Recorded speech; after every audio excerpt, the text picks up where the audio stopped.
I had a lack of intimacy growing up. I had a very positive childhood, but my parents just weren't aware on how to be intimate. They're just not something their parents taught them. My father ended up being gay, but in the closet, and he got married, had kids. It was a very small town in Switzerland, so he couldn't be who he really was. It just wasn't possible. Hey guys, I'm Ashley Dawn Rivard, and you are now Into the Dawn, a provocative podcast that looks at all things taboo, such as suicide, grief, sex, addictions, and more. Each week, I talk with experts who successfully investigate their areas of interest. And if you like what you hear, please remember to subscribe.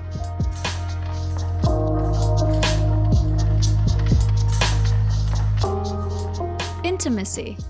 It's something that we all crave, and at the same time, we have a very hard time attaining. What does true intimacy look like in relation to ourselves and with others? Well, today I talk with Roman Wyden, who's an intimacy guide and has a podcast, You Love Life. Welcome, Roman. Welcome. Yes, thank you. Thanks for having me. Yeah, I'm actually really excited about this topic. It's so meaty to me, the whole intimacy thing, and kind of unpacking that and how do you master intimacy? And I think it's interesting also coming from a male who is this guide. So tell me, what is an intimacy guide? What does that mean? Yeah. So, well, first of all, I'm excited to be here because you're right. It is a big topic. Intimacy is really something that's a life's work. It's not something that one can master, and be done with, which is probably why I decided to call myself more of an intimacy guide, because as I'm guiding people through it with my wife. Unfortunately, she couldn't be here today, but when we work with couples, we become sort of their guides because we're either in it ourselves or we see something that they're in that we used to be in, so we can guide them through it, right? Versus giving them exercises to go home and do and come back like a coach would, or perhaps a therapist who's a bit more dissecting information and diving into the psychology and behind each person and so forth. So I think we are more like if you would sit down with friends and you would share your story of, oh, we have a lack of intimacy in our marriage, and we'll go more into detail what that means. But then you would have your friends sit there with you and go, well, tell me more about it. And then, of course, we're also listening and, looking for patterns. But essentially, it's like hand-holding guide, and it's, our clients or the people we work with, they come to us because the marriages or the relationships on the rocks. So unfortunately, people wait too long, right. So there's a lot of work to be done, and it really takes a lot of undoing. Or if they came earlier, then perhaps there'd be a little bit less guiding through. But in most cases, we do sort of sit down with them and really guide them through a situation. And is this intimacy both, whether it be sexually or emotionally, or what do you get more of? Absolutely. I think we deal more with the non-sexual intimacy because that's another level of, there's a lot of trauma in people's lives. There's a lot of physical, not taboos, but there's just things that we can get into, but mostly even when there's a sexual intimacy issue, it usually points back to just intimacy between the two people. Like vulnerability, connectedness, non-judgmental allowance, like letting each other be who they are in the moment, not judging. That's a lot of work in itself. So when that work gets done, the sexual intimacy is just a celebration. It just happens. We've had couples call us and say a week later, oh my God, the sex now is amazing. And all we talked about was vulnerability, and really cleaned up that dirt in between them. Well, you could kind of say it's an inside out job. It is. Everything, right? But like, everything. What brought you to want to do this work? Great question. The bigger story is that I had a lack of intimacy growing up. I had a very positive childhood, but my parents just weren't aware on how to be intimate. That's just not something their parents taught them. My father ended up being gay, but in the closet, and he got married, had kids. It was a very small town in Switzerland, so he couldn't be who he really was. Just wasn't possible. So he was a suppressed gay man. And so we never saw them kiss or hug, or there just Did your wasn't. mom know? My mom knew, but I think she ignored it or tried to, what's the word? Can't Pretend think. like it's not Yeah, there. she pretended so hard that it's not true that I think to this day she still thinks probably not. Are they still that married? he wasn't gay. My father's passed away. My mom's I'm still sorry. alive. Yeah. So I'll see her soon and I'll be speaking. I sort of slowly bring these things up as she's getting older Yeah. because I don't want her to have any anxiety around the guilt and the shame. Yeah. But so he was gay. There was not a lot of intimacy. There's nothing, it was a good upbringing. There was no violence, no alcohol, drugs, none of that. It was pretty good. Mm-hmm. But I became very promiscuous at an early age. For me, having sex with women was that filling that void. So do you feel when you say you became promiscuous at a young age, do you think it was solely due to the fact like you weren't getting the intimacy at home, or you felt like there was lies, something being hidden and you didn't know how to process? It was probably both, but I would say mainly I just felt the need to be nurtured by feminine energy. Mm. And I did get that during those, it was like dopamine rush, right? It was like a hit every time. And that became my way to fill the void. So I grew up and became, young adult, then a grown man. And into my 30s, I still felt the need to be promiscuous. I still cheated on every girlfriend I've ever had. Now, I will say when I was younger, I had a few girlfriends who cheated on me. So that probably just threw some gasoline on the fire for me to be even more like, okay, well, then I'm going to do it too. So then I met my wife in my early 30s and I thought, well, I'm old enough to get married. I think I've got it out of my system. And we got married and we had 2 kids. And then about 7 or 8 years into the marriage, my wife was so busy at work that again, I started feeling this need for feminine energy, for this nurturing was missing again. And I decided to go to strip clubs and massage parlors, and I just needed that, right? I knew I wasn't looking for another life partner. My wife's amazing. I was like, this is it, we're it. But I didn't have the courage to tell her that's what I need because she was so busy, so stressed and dealing with such big projects. And, it was like at the end of the day at dinner, it was the last thing I wanted to say is like, well, honey, I kind of need this and this, So. And was that also really vulnerable for you to express? Which part? That this is what I need, I'm feeling. It would have been, yeah. I didn't at the time. That would have been very, very vulnerable because what could have come back from her is like, well, F you, here I'm at work, slaving away, making money for the family, and you're asking about a sexual favor or a sexual adventure or whatever. It's like, F you. And I just was like, I don't want to deal with that. Right. I'd rather just go around back, get what I need, and have no attachment to it. Kind of like just, I'm going to go play tennis because I need to work out and I'm going to come back and that's it. So it was that kind of thing in my mind.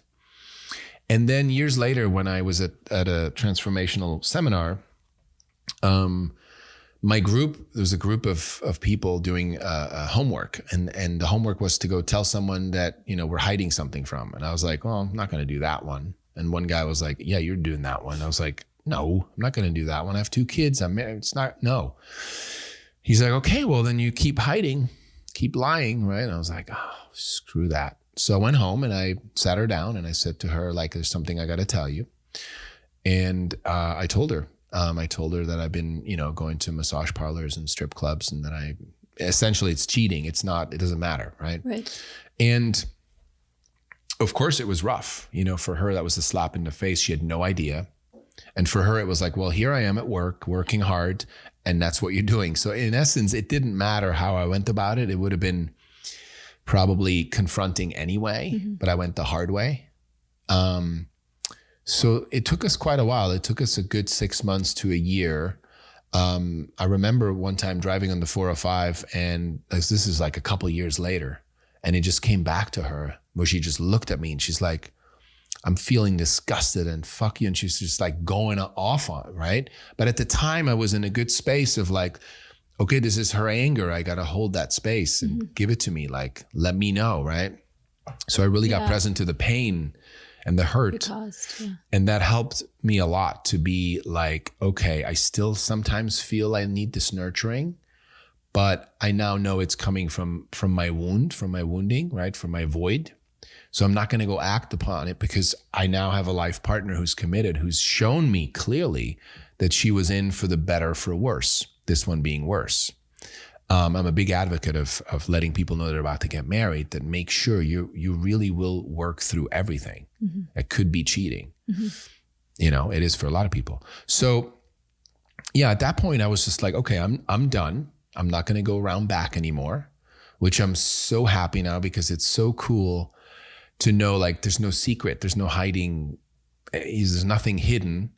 It still takes me a lot of courage to come up to her and ask for something, you know, and we can talk more about that later. But the lesson there was like, I didn't have the balls to bring it up. I wasn't man enough, if you want to use that term, but I just wasn't courageous enough to ask for what I wanted. Yeah. That's as simple as that. And is that when you also asked her for an open relationship? No, I kind of went in phases. So so you solidified that little hiccup. Yeah. And you guys moved on and got better. We moved on, it got better. And then at one point we were doing this ceremony in Venice with a bunch of friends, and we were hanging out, and it was like a plant medicine meditation ceremony. And we were both there. And I remember the guide saying, try not to talk, try not to, just be in your own world. And so I was in my own world. My wife walks over and she's like, hey, so what are you getting? What are you downloading? What's present for you? And I was like, I think I should just be on my own. She's like, well, let's share. I'm really excited. And I was so authentic. I told her, I said, I love other women. I love women. I'm fascinated by feminine energy. And I just kind of was like talking what was present. And of course, for her, that was a big like, whoa, what does that mean? And I said, I don't know if it means anything right now, but you asked me how I feel. And I was like, I'm going to tell you, I'm not going to hide that, you know? And what ensued was that she said she needed to take a break, and her sister went to Mexico over spring break, and she took our two sons, and she said, well, just take 4 or 5 days and think about it. And, you know, I need an answer. Like, what are we doing? Right. And that was like the 4 most painful days of my life, because I really didn't know what I wanted. And I knew that I could lose everything. And then a day later, realize that's not really what I wanted. I do want it back, but it's too late, right? You never know. Right. And to this day, I remember my wife calls me on day 3, even though we said we're not going to call. And she said, she was crying, and she said, I really need to know. And the kids were in the background, and I could hear them say, Papa, don't leave us. And I was like, oh, wow. I mean, gives me goosebumps now. So she had told them what was happening? She had to, because she was so sad and crying all the time. They're like, what's happening? What's going on? And they were old enough to understand. 7 and 10. Oh, yeah. You know? And at that moment, I was like, it doesn't matter what I want, but I do not want to rip up this family. There's no way I'm going to destroy this family. Yeah. And I told her I'm in. And in a way, that was like committing to finally be in, but also not denying my feelings. Also knowing that this desire for feminine energy or nurturing just still comes from an authentic place, but it's not, it's the wounding. It's the void that I'm trying to fill, but not like saying, oh, those feelings are wrong. No, they're there, but they're not going to contribute to, raising a healthy family. Do you feel when these type of things happen for you, where you start to kind of look out, or you get this urge, do you always, once you go within, do you always find some deeper wound or trauma there? And then you have this like awakening around it, going, oh, okay, like that really had to do with this, like negating this trauma. And now that I'm working on this trauma, I don't need to do that. Or yeah, I think I'm dancing that fine line as we speak the last few months, where, wanting to have sex with someone, if it's coming from a wounding, in my case, if I'm trying to fill a void of intimacy and nurturing and feminine energy, is one thing, and then wanting to have sex that's really respectful and beautiful and playful is another. And finding that fine line where I go, okay, I'm not attracted to this person because of the wounding, because usually I will know when I meet a woman that I'm attracted to that we have the same wound. That's why we're attracted to each other. I'm a big believer in that. And my wife will know when a woman walks in the room, she will know if I'm going to connect or not. Yeah. She just knows. Of course. And I realized, okay, if I'm attracted to another woman because of the wounding, then let me just have a conversation with that woman. Let's just get to know them and talk, because eventually we both realize that we have that wounding, and even if we're not talking about it, and eventually the mystique is gone. And then I go, well, I do have a partner, and yes, you were sexy or attractive for a minute, but Yeah. there's many people. So that goes away. But avoiding that, like contact, Yeah. I no longer do that. So if I do feel like a flirtation or an attraction, I will go in to for lack of a better term, pop the bubble and go like, there's no mystique here. Pop and find out what attracted us. What is it? Because if a woman, in this case, I'm married, if a woman comes up to me and she says, I really want to be with you, and I get the sense that she's out to like take me away from my wife, I'm not interested. I'm committed. There are people out there like that? Yeah. I'm so naive in that sense. Like, No, and I don't mean like take away from, but when they come in like with the possible intention that maybe this will become a relationship and he will leave his wife, right? That's usually evident, especially to my wife. My wife has met women before where she's like, she likes you, and I know she is out to get something. Mm-hmm. And I'm learning from her. I'm like, oh, you're right. Or she likes you and she could be a really good friend, or she likes you and let's hang out, all of us together to get to know each other. Like there's different levels. Yeah. Yeah. And when I feel that really kind of sexual, flirty thing, I just take a deep breath and I go, okay, there's got to be some wounding connection here. Huh. Because that's what for me, that's become a pattern. Do you feel that all men are like this? As in feel how I feel? Yeah. No. I think it depends on how you grow up. Like lots of other men might have had the intimacy from their mother, right? It's usually the mother's nurturing energy that's missing. So then they're not seeking it from women. So they're not seeking it. And here's the cool thing.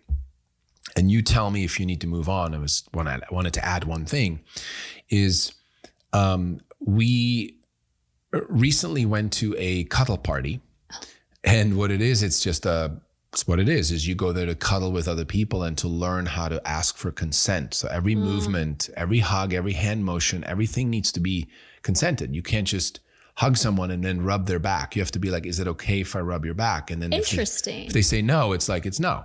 If they're not sure, it's no. So it was a great lesson in consent, right?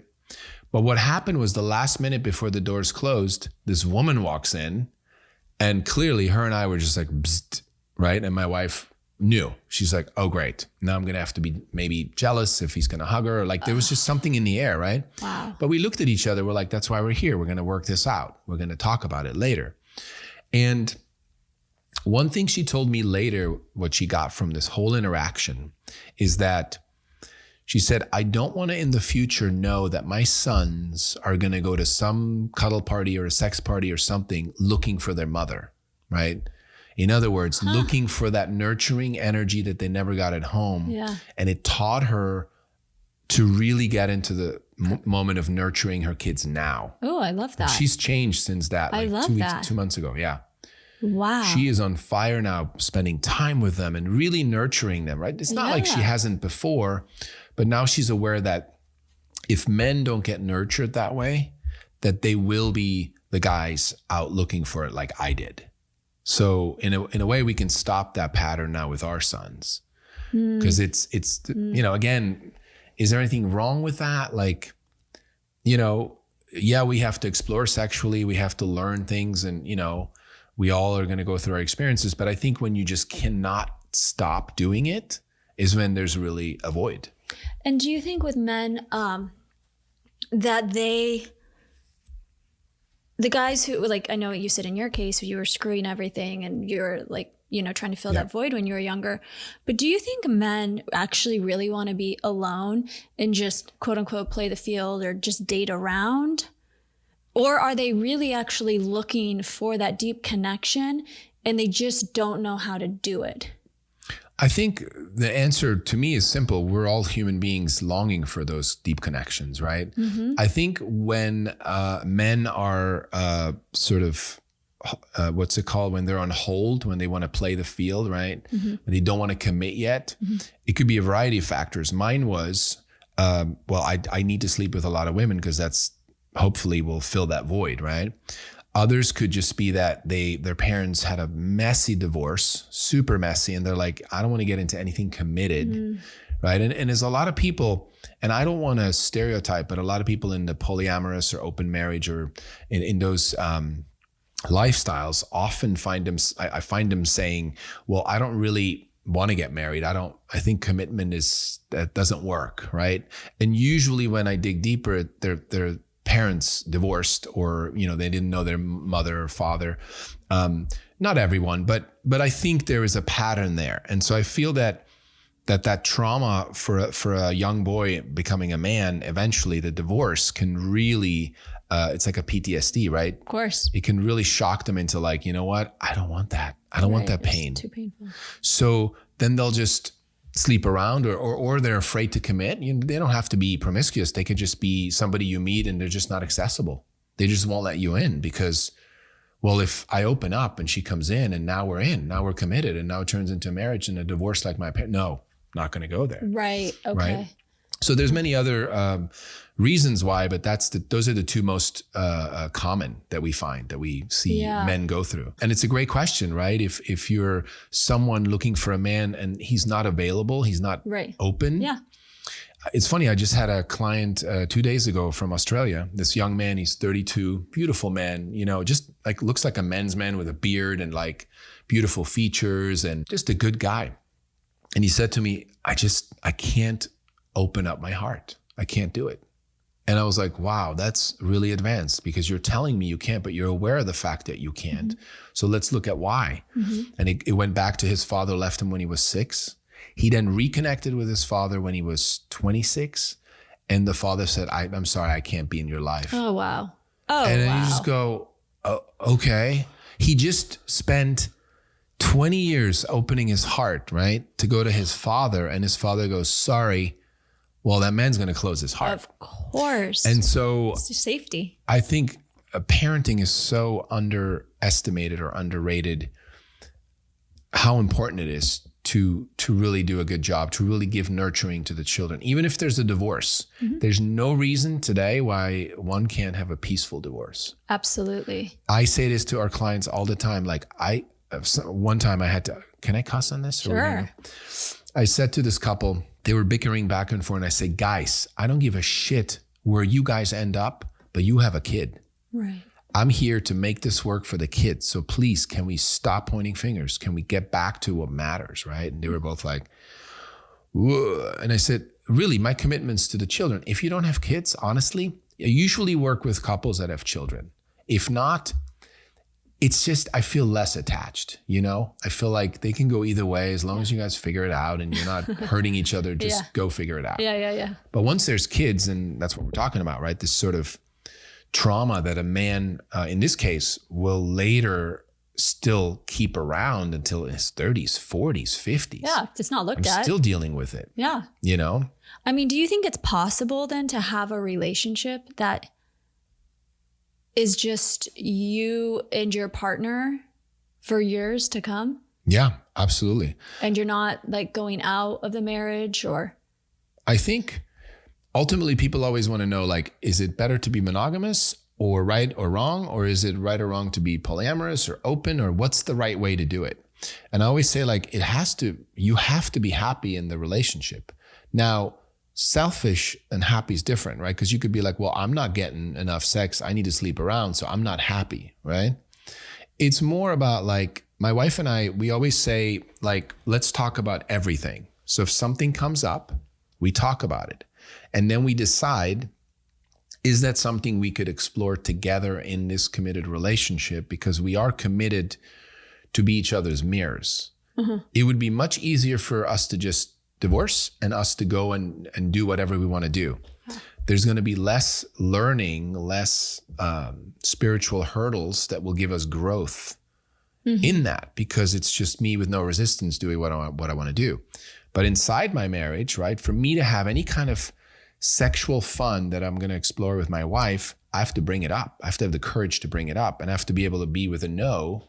Or what if she says, well, if you want that, then I want this. I have to be with jealousy or whatever, you know? So in essence, that's where the growth is. Like, I believe that if you're committed with someone, with one person in a monogamous relationship, you're getting the maximum amount of growth out of it. Right. The moment you expand it to 3 people or 4 or 5, still a huge amount of learning, but I think it's starting to become a bit watered down, and it becomes then more about the general drama. Yeah, and just, don't you think that when you are expanding or bringing in other people into your marriage, it also allows you not to really show up in a really deep, intimate way with your partner. I mean, in a way, you're just bringing different energies into the relationship. Yeah, I will say it depends, right? Because I would say it could work if the 3 people are so connected and so on the same level of respect, of authenticity, honesty, of respect is the main one. Because if, let's say, 2 people are together as a couple, married husband and wife, and let's say another man or woman comes in, if that man or woman is there in any way, shape, or form to take from that relationship, then it's the wrong person, right? But in order to find that trio on the same page, that's a needle in a haystack. It's possible. I'm not saying it's better or worse. I leave that door open and say it's possible. It's not something I want to explore right now, because my wife and I had a moment in our marriage where we thought we would possibly bring in another man because she was interested in meeting this man, but not sexually, but just to start hanging out or having great conversations. She loved his hugs, right? And I was like, okay, well, then I need to work on my hugs, right? Right. But it wasn't a jealousy moment. It was like, well, show me how do you like to be hugged? It was the first time I had asked her, how do you like to be hugged in 12 years? Right? Because we assume this is how I hug my wife. Interesting. And she never said the hug's okay. I need this kind of hug. So then I hugged her that way and we got super connected. And she's like, that's all I needed. Wow. That's all I needed. Isn't that? I don't need that guy. I mean, it just kind of goes back to what we're saying though, like speaking your truth, speaking those things that make you vulnerable and shake you to the core, but ultimately is what gives you the most juice and connection. And it's funny because we knew each other's love language. I knew hers was touch, but I always thought touch is like soft, sensual or whatever. And she's like, no, in this case, just hug me and hold me this way. And I feel grounded. Interesting. You know? And same for me, right? If I feel like there was a moment where I met 3 women during a period of time where I was really open because she said, well, okay, if you need to flirt and feel confident in that area, go ahead and do that and let's see what comes of it, right? And then because my energy changed, literally in the next week, I met these 3 women independently. And I didn't know what to do with the energy. It was so strong. It was like, oh my God. It was like this sexual energy. And I was like, I don't know what to do with it. And then I just decided to discontinue that because it was all again from the wounding, right? And I was like, well, what was I after anyway? If it's sex, what kind of sex? And can I ask my wife, like, can we experiment? Can we explore? And it can all be brought back home. But it takes courage to say, this is what I like. Oh, I thought I can't tell her that because that's crazy or not. Not that I had crazy ideas, but I'm like, is she going to like that? But I think if we just share it, then it's less of a mystery and it's less of hiding and looking for it somewhere else. Yeah. Right. And of course people will say, well, yeah, but I get tired of my wife after 20 years and I'm not in love anymore. I will tell you there's moments where I fall back in love with my wife, like every, a month or a year later or 5 years later, we get a renewed sense of falling in love that's the same intensity. So I know it's possible. Interesting. Yeah. Wow. But do you think it's just because you guys went deeper into your emotional intimacy?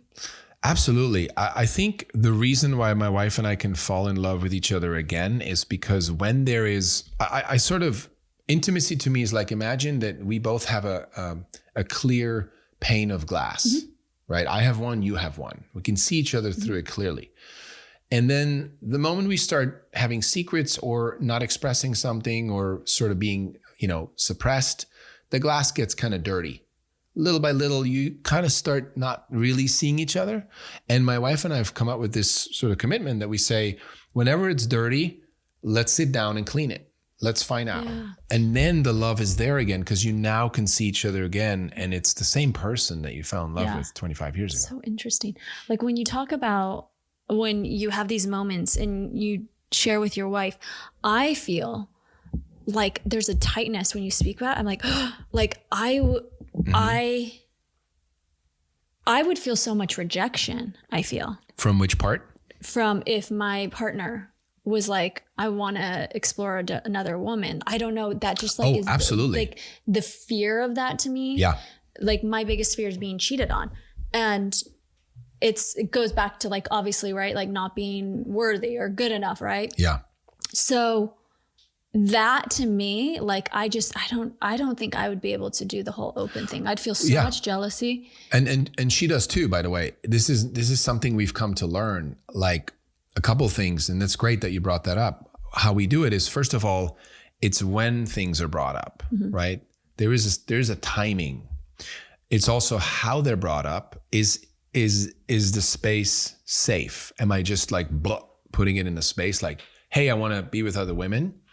Or is it more like I'd like to share something that's really hard for me to share because I love you so much and it takes so much courage for me to just voice that.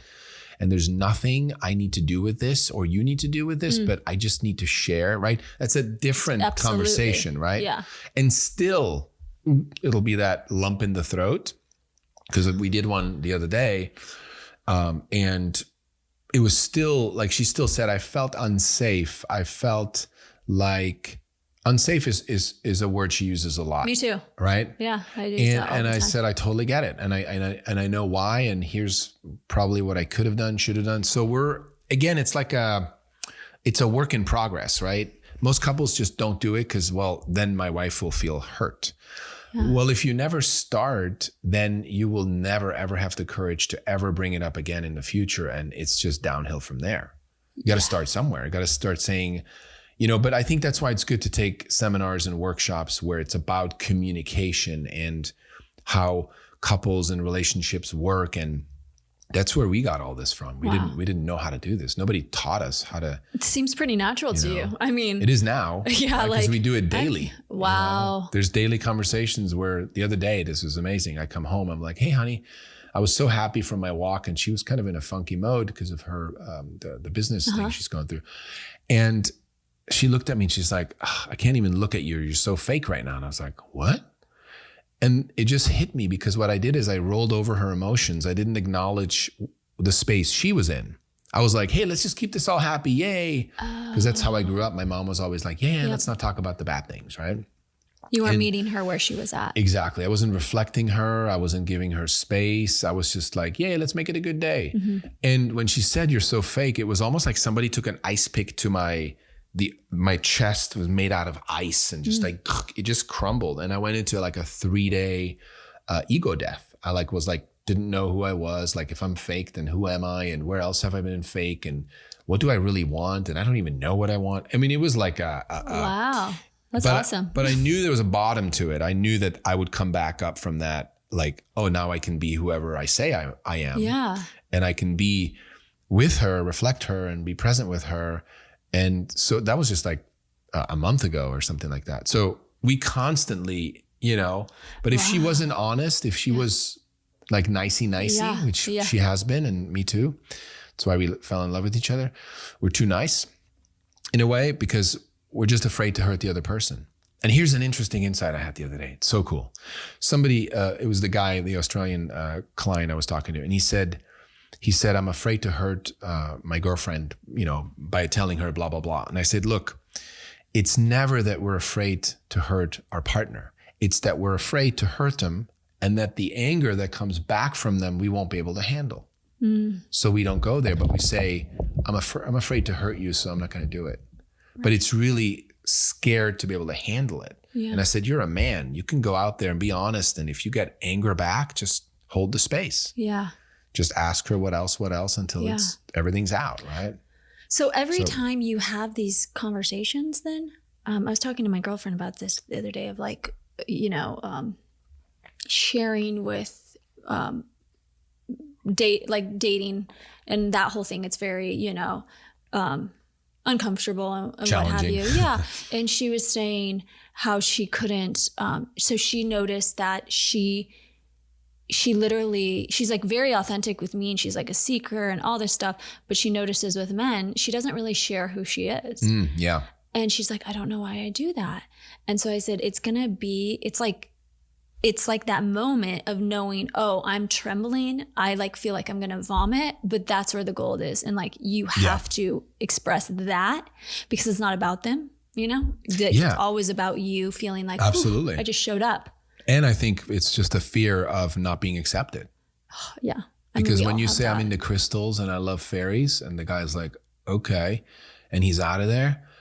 Okay, great. Yeah. Life just said, not that guy. Yeah. But the woman then feels like, oh, shoot, I scared away a nice guy.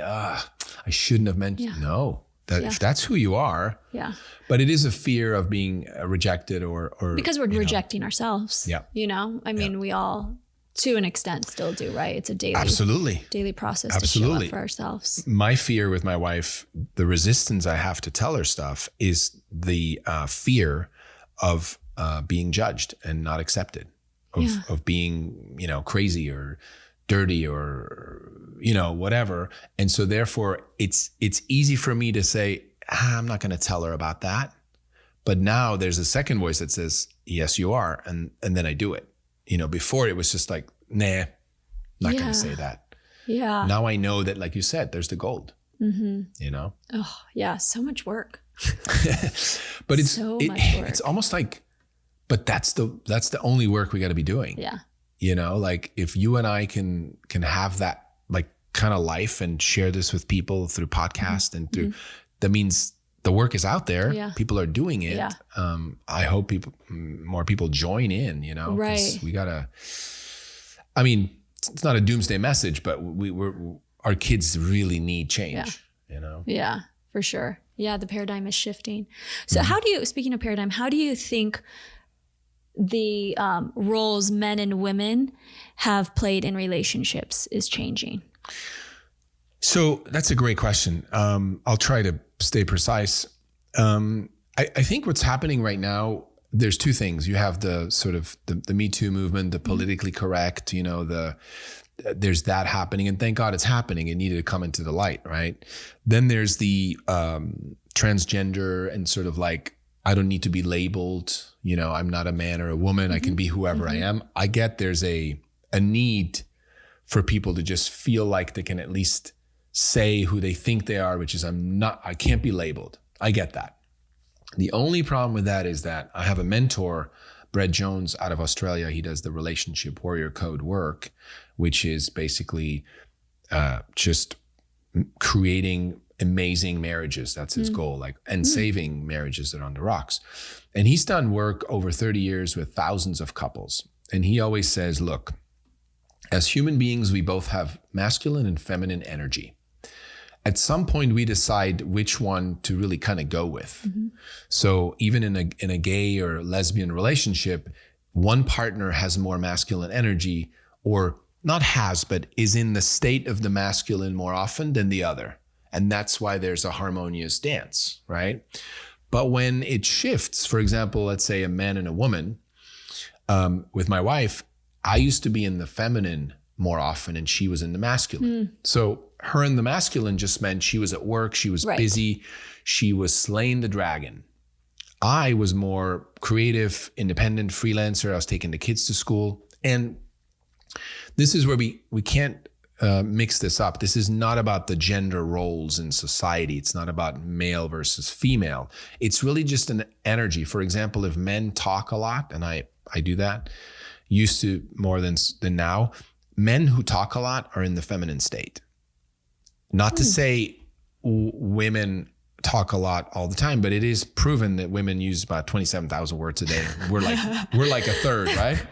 So when a man talks a lot, that's a sign that he's in the feminine state. How interesting. Or if you see a woman come on the airplane and she's putting up her overhead luggage and she's struggling, and a man says, "Can I help you?" And she goes, "No, I got it." That's her in the masculine. Yeah. She's not allowing the masculine to step up and help, right? Even though she can do it on her own. So it's the little nuances. So I think what's happening is that we're starting to ignore that. Because I get a lot of people to say like, well, that's bullshit. Women can be CEOs and men can be stay-at-home dads. Yes, but if they're in the right state, then they will love what they do. Because trust me, if the man is a stay-at-home dad and is feminine and the woman's a CEO at work and are masculine, the marriage is not working. Right. Guarantee it.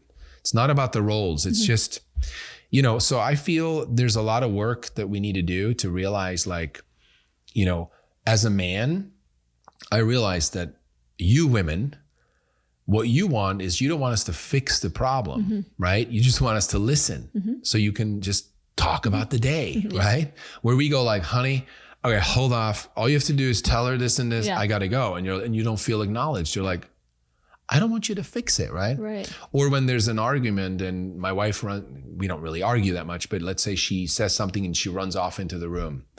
You want us to come and kick in the door and prove that you matter. Like, honey, I'm here, right? Instead of like, fine, I'll be with my buddies. Yeah. So there's certain things that women need, and there's certain things that men need, right? Yeah. And if we ignore those because now there's no labels and now anything goes, we're missing the point. Yeah. I mean, I really hear you're saying in a way with all of this conversation is it's having the courage to show up, to be vulnerable, to speak what you need. Yep. And that's really the only way to do the dance of anything, but most importantly, intimate relationships. Absolutely. And it's funny, my wife just recently said she would correct us and say, not need, want. Yeah. So we're not needy, we're wanty. Like I want that. Yeah. Like she wants those kind of hugs from me. Yeah. Because she's my wife. It's what she wants, Yeah. Yeah. So it's clear. Then I can say yes or no. And if it's a no, then she can say, well, how come? And then we can talk about it. Well, I'm not in the mood right now. Well, where are you at? Now something else opens up versus I just don't want to right now. Bye. Yeah. Yeah. Wow. There's so much. There's so much to that. It's just it's a rabbit hole, right? It is a rabbit hole. And, but yeah, I am so excited that you came on and we talked about this. I'd love to have your wife come back and hear her perspective because she sounds so, just really in her power. Cause honestly, when you're sharing those things, I'm like, my stomach is like going, oh my God, I'm putting myself in that position. And I just feel like, I would run. I'm a runner. So I would shut down and run because I would not feel safe. And she would share that. Thank you. Yeah. She definitely is a powerful woman. And she would share that it's still a process, right? And we're still in it. It still brings stuff up. If she was here right now, it still would bring stuff up that if we left, we probably would talk about it again, right? It's a process. Yeah. Yeah. But she is amazing. And yes, that would be great to do a follow-up. Yay. Yeah. Well, thank you so much, Roman. And where can people find you? Yeah. So the podcast You Love Life has a website. It's just called youlovelifepodcast.com. And romanwyden.com is my site. So find me there. That's it for today's podcast. Thank you so much for taking the time to listen today. Please let me know what you think. Leave a comment, share, and we'll be back next week with a new episode.